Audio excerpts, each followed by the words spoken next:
When I opened up this session, I asked you 3 questions. I said, from the customer's point of view, do they see your product somewhat the same? And you said, yeah. Cost always a sensitive issue? Yeah. Customer service, you versus somebody else, could be perceived somewhat the same? Sure.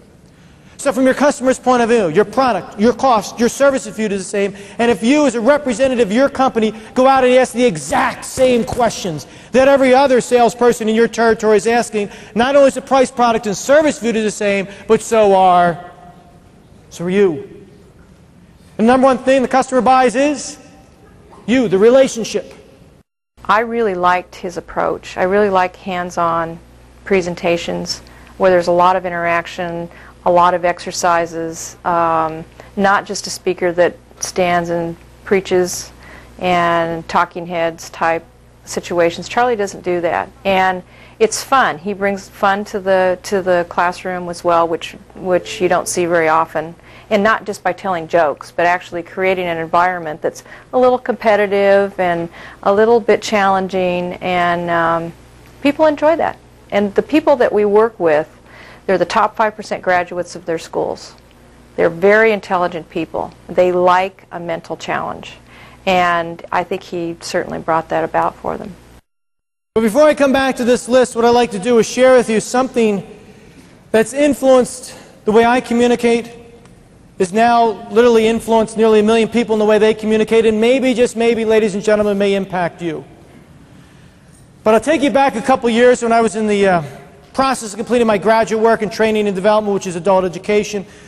One of my professors approached me at the end of class, came up to me and said, Charlie, would you be interested in helping me go through 20 years worth of research on the way people communicate? Now folks, you got to imagine my excitement at this opportunity. And I'm starting to think to myself, quickly, I got 2 choices. Option number 1 is I say yes. If I say yes, I clearly suck up. If I suck up, I get a great grade. Right? Of course, there's option number 2, I decline the offer. If I decline the offer, I run the risk of offending the professor. Then I run the risk of taking a hit on the GPA. Bottom line, folks, I sucked up. I said, sure, love to go through 20 years worth of research on the way people communicate. So I'm hoping this professor forgot about it, but a week or so goes by and he comes in with a box. It's one of those boxes with handles. It's got about a foot thick worth of data. And I was a little troubled by this, and I started to go through it because it was quite an ordeal. And I started to read a lot of the research, and the research talked about, how many of us are familiar with the term open and closed-ended probing questions? How many of us have heard that term? Pretty much all of us, right? Now I'll share with you, I've been involved in sales now for about 24 years, major part of my life. And when you're in sales, which is pretty much everybody in this room, we get introduced to these topics really early in our development, more so than any other career that's out there. So as I started reading through this information, I'm like, well, I understand this, been there, done that. And I was ready to write up a little executive summary, a little white paper on this, until I came across this one research paper. Of course, it was at the bottom of the pile. But I'm going to ask you to turn over to the next page of the workbook, because the research paper, folks, had what I thought was a very interesting title. The title of the research paper was Dialogue versus Recall-Oriented Recitation. Now I'll admit to you, I didn't have a clue as to what this meant. But it's really piqued my curiosity. So I started to read into the research, and what I found out was a little troubling, because the research actually suggested, ladies and gentlemen, that open and closed-ended questions are ineffective. Now think about this for a minute. When you're out in the field with your DMs, when you're doing ride-withs, what are they basically beat into your heads? You got to ask more open-ended questions, right? I mean, sometimes they may even say this to you.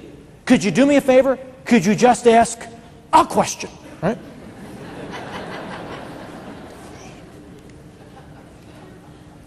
So I'm guessing if you're reading this research much like I would read this research, you'd be like, well, wait a minute. Open probes are the foundation of selling. This is a cornerstone of communication.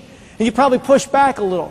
Read through the rest of the article with a little bit of a discriminatory look. And that's what I did. However, I really learned something, and that's what I want to share with you. What was interesting was the research went on to say open-ended questions are a given. But they made an analogy that an open-ended question is like selling or communication 101. What the research suggested was if you want to be an advanced communicator, Don't worry if your questions are open or closed, but be concerned. Do your questions generate a recital or dialogue response?